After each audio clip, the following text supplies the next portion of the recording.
پر اس سے پہلے اگر آپ میرے اس چینل پہ پہلی بار آئے ہیں تو میں آپ سے ریکویسٹ کرتا ہوں کہ اس سبسکرائب بٹن کو دبائیے، اور اس کے بعد یہ جو آپ کو گھنٹے کا نشان دکھ رہا ہے، بیل آئیکن دکھ رہا ہے، اس کو پریس کریے تاکہ آپ کو سب سے پہلے نوٹیفیکیشن مل جائے جب بھی میں کوئی نیا ویڈیو اپلوڈ کروں تو۔ اللہ لا الہ الا هو الحی القیوم، تمام نظام کائنات کو چلانے والا اور تھامنے والا، زبردست قدرت رکھنے والا اللہ ہے۔ جب ظالموں کا ظلم حد سے بڑھ جاتا ہے، جب عصیان و طغیان حد سے بڑھ جاتا ہے، جب کمزوروں کو ستایا جاتا ہے، جب تمرد اور عصیان اپنے حدود سے آگے بڑھ جاتا ہے، جب انسان اپنے آپ کو خدا سمجھنے لگ جاتے ہیں، جب اقتدار کے نشے میں چور لو کمزوروں اور مظلوموں اور پریشان حالوں کو اپنے ظلم اور زیادتی کا نشانہ بنا لیتے ہیں، پھر اللہ کا نظام قدرت حرکت میں آتا ہے اور ظالموں کو جو ڈھیل دی گئی ہے وہ واپس لے لی جاتی ہے، مہلت ختم کر دی جاتی ہے، اللہ کا امر نافذ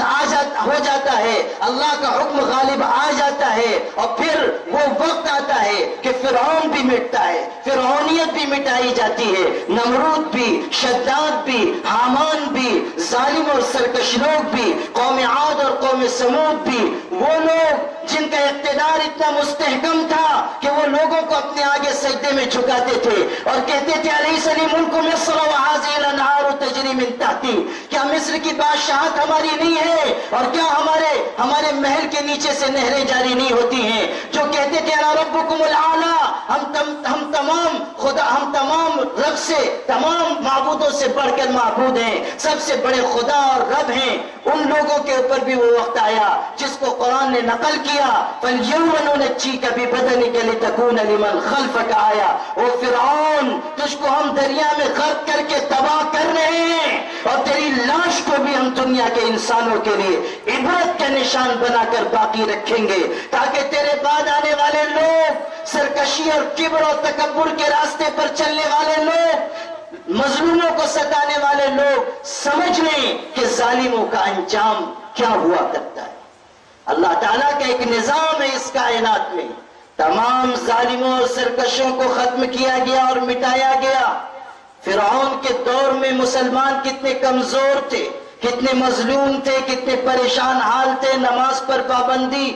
عبادات پر پابندی، جینے تک کا موقع نہیں دیا جا رہا تھا۔ یقتلون ابناءکم ویستحیون نساءکم، اب لڑکوں کا قتل عام ہو رہا ہے، عورتوں کو زندہ رکھا جاتا ہے، کمزوروں کو مزید دبایا جا رہا ہے، اور سرکش لوگ سرکشی میں آگے بڑھ رہے ہیں۔ لیکن جب اللہ تعالیٰ کا حکم آیا تو فرعون بھی مٹایا گیا اور نمرود بھی مٹایا گیا اور شداد بھی مٹایا گیا۔ آج کہیں نام و نشان بھی موجود نہیں قوم عاد کا، قوم سمود کا۔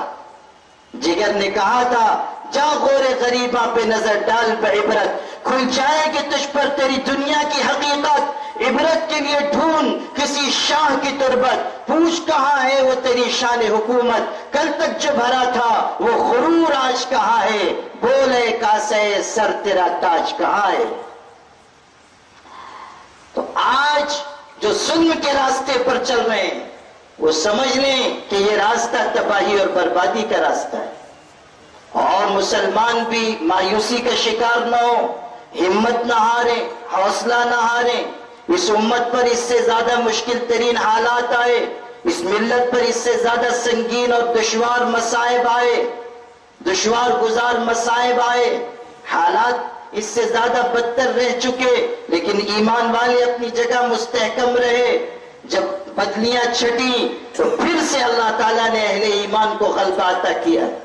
آپ کو یاد کر لینا چاہیے کہ روس پر ایک وقت ایسا آیا کہ جب وہاں کمیونسٹوں کی حکومت ہوئی، لاطین لوگ آگے اور کمیونزم پھیلا دیا گیا، عبادات پر پابندی لگا دی گئی، مساجد ڈھا دی گئی، علماء کو شہید کر دیا گیا، حفاظ کرام کا قتل عام ہوا۔ ایسا تاریکی کا دور تھا کہ باہر کے لوگوں نے، روس کی آبادی سے باہر پوری دنیا نے یہ سمجھا کہ ایک بھی مسلمان وہاں باقی نہیں بچا ہوگا۔ بیوی کو شوہر پر جاسوس بنایا گیا، شوہر کو بیوی پر جاسوس بنایا گیا، ایک جملہ ایک کلمہ بھی اگر عربی کا کسی کی زبان سے نکل گیا تو اس کو قتل کر دیا گیا، اس کی گردن مار دی گئی، قرآن کے نسخے جمع کر کے جلا دیے گئے، مدارس تاخت و تاراج کر دیے گئے،